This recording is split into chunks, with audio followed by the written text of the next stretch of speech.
Hello, and welcome back to Between the Hashes, our weekly college football primer. Coming to you from Los Angeles, California, I'm your host, Matt Keim, and today I only have one game to talk about. But this game may be the most unique game in the entire sport, the 123rd meeting of Army and Navy. Neither team has a winning record. One is 4-7, the other is 5-6. I think Army, even if they get 6 wins, they're not even going to be eligible for a bowl because 2 of those wins came over FCS teams and they were denied a waiver by the NCAA. So this game really, in the grand scheme of it, this game has nowhere near the stakes of the games I was talking about last week with all the conference championships, or the games I'm going to be talking about next week and the week after that with all the bowl games and the playoffs. But in my opinion, just the sheer emotion that this game carries, the sheer intensity, and just how unique these teams are. Games like this are why the sport is so special. Despite the fact that both teams are having down years, we're in kind of a resurgent period for both. Back in 2014, they almost had a Heisman candidate, and even the NCAA and the College Football Playoff Committee have come out and said that in the event that either of these teams are in a position to where they could potentially get into playoff expansion or playoff consideration, the committee would delay holding the results until the day after the Army-Navy game, which is the week after the regular season ends.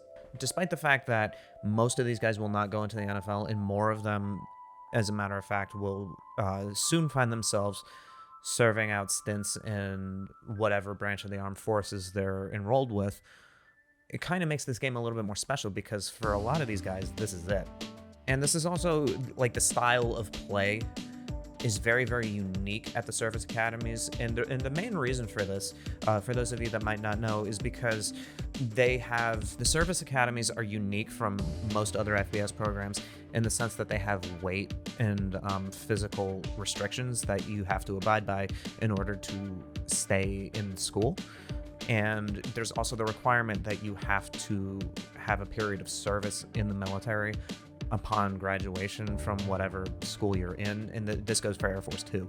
Just those two things alone present enormous challenges for both schools because you're never going to get guys who immediately just want to go play college football and go to the NFL. You're not going to get guys who are after a lot of the NIL money, and you're going to have a hard time getting transfers in there unless they decide to enlist or enroll. Point being is that the football implications of this game are almost minimal, and this isn't even like a very exciting version of this game.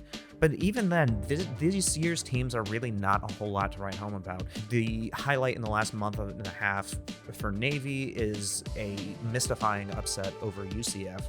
And for Army, it's either beating ULM or beating UMass. So again, I don't have a whole lot to say in the football standpoint of this game, other than it's going to be fun because it's going to be styles of football and offense that we don't see a whole lot of it. Now, there's a couple of schools that still run these dedicated option style attacks, but it's mainly just the service academies. And so it's a very unique style of football being played.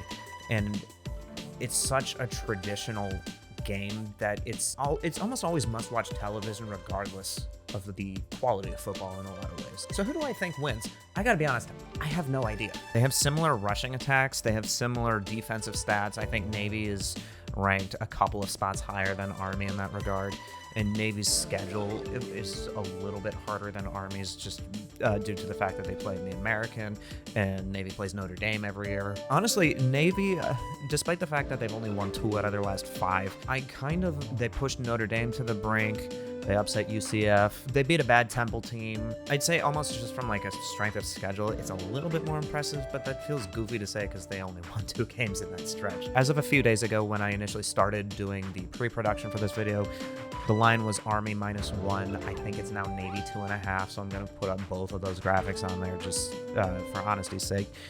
And so this is truly a coin flip game. But the fun thing, the 2 quarterbacks for these teams with Lavatai and Ballard have a combined about approximately 1,100 yards throwing, 7 touchdowns, and 5 interceptions. Their leading rushers combined for about 1,300 yards, but that's also a function of the fact that you have so many guys running out there, especially if you're running from like a veer option or a wishbone or something like that. You have 3 or 4 different guys who can run the ball at any given time. And so it's always a lot of fun. And so there's always like a couple of passes a game that each of these teams throw, and it's always the most exciting play of the game. It's almost impossible to pick this game just because of how kind of dead even these teams are this year.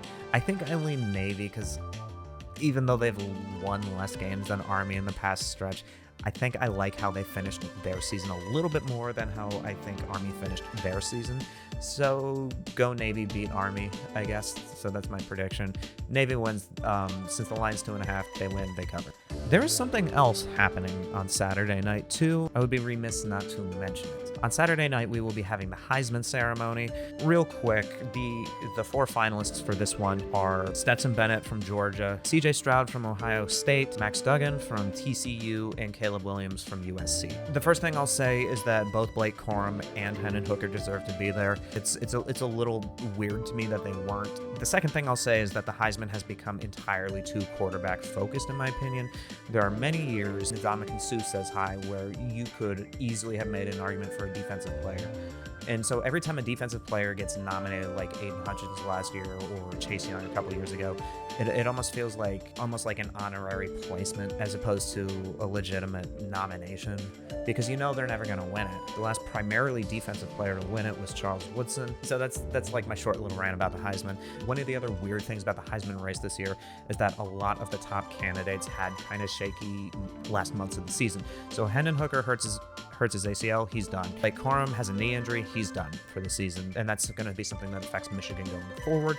Caleb Williams got hurt in the game against Utah. He still threw for almost 300 yards, and he just had a couple of plays against that Utah game where it's like, how the heck did you get that off? It looked like he was about to fall to pieces out there after a certain point. USC completely fell flat on their face against Utah. He was not the reason why.